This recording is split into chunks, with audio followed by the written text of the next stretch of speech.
바그다드 서부에 있는 공업도시인 팔루자는 주민 대부분이 순위파로 이 때문에 팔루자는 후세인 정권을 지지했으며 바트당 핵심 인원 상당수가 팔루자 출신이었습니다. 이런 팔루자에는 저항 세력을 구성하고 무장시킬 모든 자원이 풍부했고 2004년 3월 31일 블랙워터 직원 4명이 팔루자 중심가에서 살해당함으로써 갈등의 정점을 찍었습니다. 2004년 4월 5일 미군은 팔루자를 공격했고 막강한 화력을 앞세워 3일 만에 팔루자의 4분의 1을 점령했는데요. 그 사이 2004년 4월 4일 사드르가 이끄는 마흐디군이 미군을 공격하는 무력 충돌이 벌어져 남부의 나자프와 바스라 지역으로 전투가 확산됐죠. 나자프 중심으로 전개된 전투는 2004년 8월이 돼서야 완전히 양쪽 모두 철수하는 쪽으로 마무리될 수 있었습니다. 팔루자와 나자프에서 벌어진 전투로 이라크의 상황이 변했지만 아직 팔루자에는 테러 집단이 남아있습니다. 21세기에서 가장 큰 변화를 일으킨 극적인 전쟁, 이라크 전쟁 속으로 들어가 보겠습니다.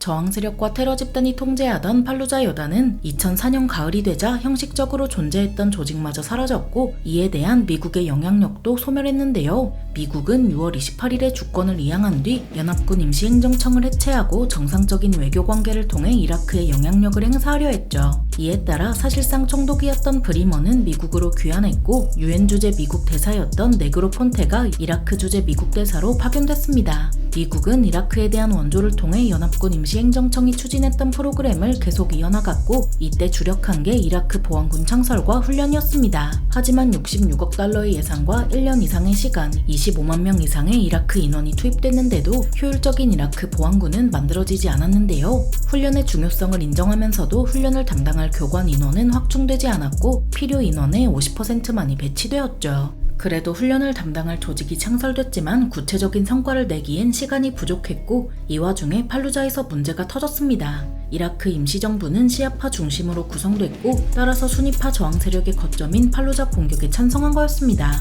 미국에서도 2004년 11월 대선에서 부시가 승리함으로써 공격에 대한 정치적 부담이 완화됐는데요. 공격 이전부터 이라크 임시정부는 팔루자에 대한 공격 의지를 오랜 기간 내비쳤고 순위파 저항 세력에 동조하는 알자지라 방송의 이라크 지국을 2004년 8월에 폐쇄하고 병력을 집결했죠. 이라크 임시정부가 대놓고 공격 의지를 내비치자 팔루자에 거주하던 민간인은 10월 말 대부분 피난을 떠나 28만 명이던 인구는 3만 명까지 감소했습니다. 그렇게 2004년 11월 7일이 되자 이라크 임시정부는 순위파 저항 세력과 테러 집단의 기지인 팔루자를 공격하기 시작했습니다. 동원된 병력은 미 해병대 10개 대대였지만 이라크 보안군 3개 대대가 대기하고 있었는데요. 전투가 시작되자 미군 연대에 이라크 보안군 대대가 배속돼 예비대로 작전을 수행했죠.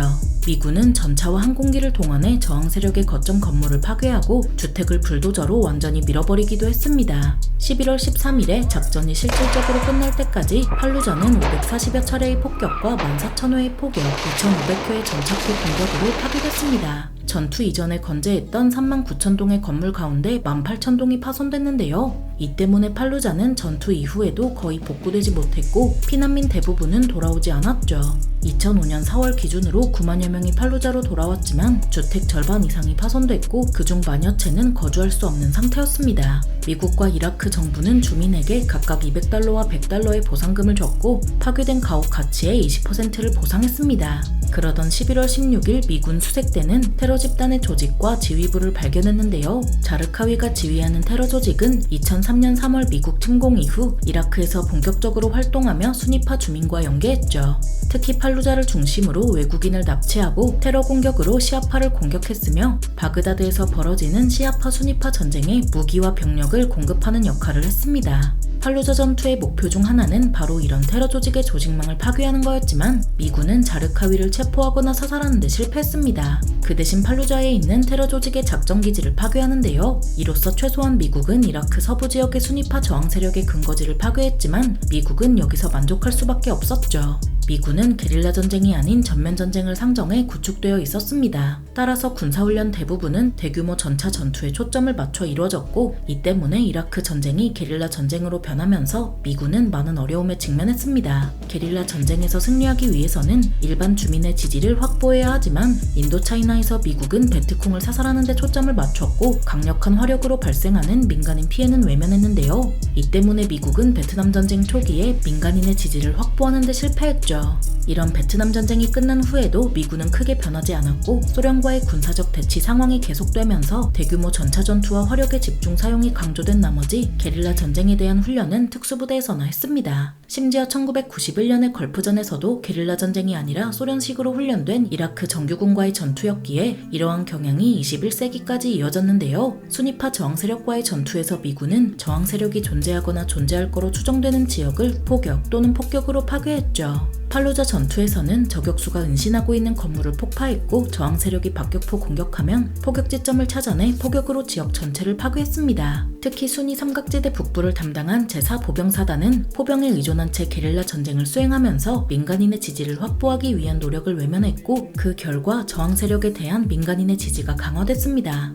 문제가 발생하면 무조건 포격으로 대응했고 군복무 정년기의 모든 남성을 무차별적으로 감금했는데요. 이 때문에 미군 지휘관 일부는 제4보병사단의 행동을 범죄로 규정할 정도였죠. 하지만 제4보병사단 장교 일부는 이에 아랑곳하지 않고 자신들의 목표가 이라크인의 지지를 확보하는 것이 아니라 저항 세력을 섬멸하는 것이라고 떠들고 다녔습니다. 심지어 병사들은 저항 세력 거점에 들어가서는 문을 박차고 진입한 다음 눈에 띄는 모든 물체에 2발씩 쏘는 훈련을 받았습니다. 이러니 수색 과정에서 많은 이라크 민간인 사상자가 발생했고 유족들은 저항 세력을 지지하게 됐는데요. 이러한 전술적 문제보다도 더 큰 문제는 바로 전략적 모순이었죠. 후세인 정권의 대량 살상 무기 제거와 함께 거론됐던 이라크 전쟁의 목표는 이라크 민주주의 국가의 수립이었지만 미국은 순위파 정권을 무너뜨리고 시아파의 권력을 쥐어준 상황에서 다시 순위파에게 상당 부분 권력을 제공해야 했던 건데요. 이 때문에 미군 지휘관 일부는 미국이 전략적으로 전쟁에서 지고 있다고 판단했으며 이런 비관적인 생각과 말이 퍼져나가는 중에도 부시와 럼즈펠드는 이를 애써 외면했죠. 후세인 정권은 종교의 정치적 영향력을 최소화하려는 정치 세력인 동시에 순위파 정권이었지만 미국은 이런 후세인 정권을 파괴하면서 시아파의 권력을 넘겨줬습니다. 그렇게 정권을 장악한 시아파는 순위파를 포용하지 않고 오히려 순위파를 권력에서 배제했으며 그 영향으로 종교의 정치적 영향력이 강해졌고 이슬람 종파에 기초한 두 개의 집단이 서로 싸웠습니다. 시아파는 국가 권력을 순위파를 탄압하는 수단으로 썼는데요. 이런 상황을 개선하려면 순위파가 권력을 어느 정도 보장받는 동시에 이슬람 근본주의와 거리를 둔 정치 세력이 등장해야 했죠.